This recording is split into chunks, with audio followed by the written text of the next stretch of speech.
রাধে রাধে। ওম নমো ভগবতে বাসুদেবায়।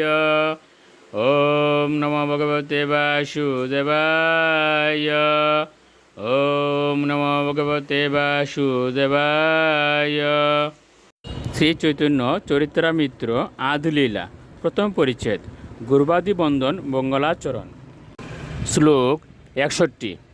ঈশ্বর স্বরূপ ভক্ত তার অধিষ্ঠান, ভক্তের হৃদয়ে কৃষ্ণের সতত বিশ্রাম।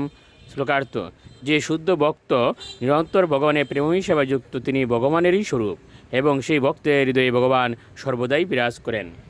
শ্লোক 62। সাধব হৃদয়ম মহ্যম সাধূনাম হৃদয়ম তু অহম মদনতেন জানন্তি নাহম তেব মনাগপি। অনুবাদ: সাধু মহাত্মারা আমার হৃদয় এবং আমিও তাদের হৃদয়।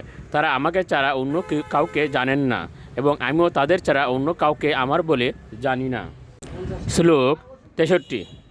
ভবদ্বিদা ভাগবতা তীর্থভূতা স্বয়ং বিভ তীর্থি কুর্বন্তি তীর্থানি শান্তস্তেন গদাবৃতা। অনুবাদ: আপনার মতো ভাগবতেরা নিজেরাই তীর্থস্বরূপ। তাদের পবিত্রতার জন্য ভগবান সর্বদা তাদের হৃদয়ে অবস্থান করেন এবং তাই তারা পাপীগণের পাপ দ্বারা মলিন তীর্থ স্থানগুলিকে পবিত্র করেন। শ্লোক 64।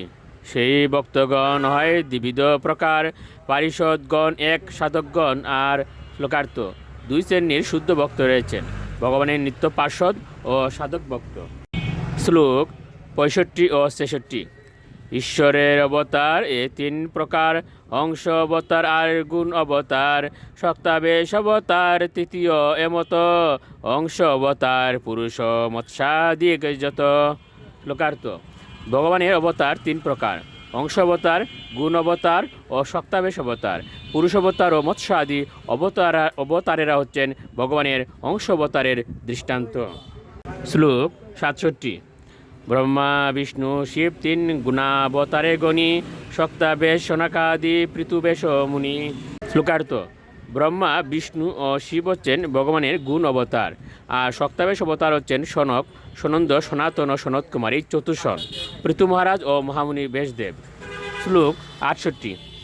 দুই রূপে হয় ভগবানের প্রকাশ, একে তো প্রকাশ হয় আর তো বিলাস। শ্লোকার্থ: পরমেশ্বর ভগবান নিজেকে প্রকাশিত করেন দুই রূপে, প্রকাশ ও বিলাস।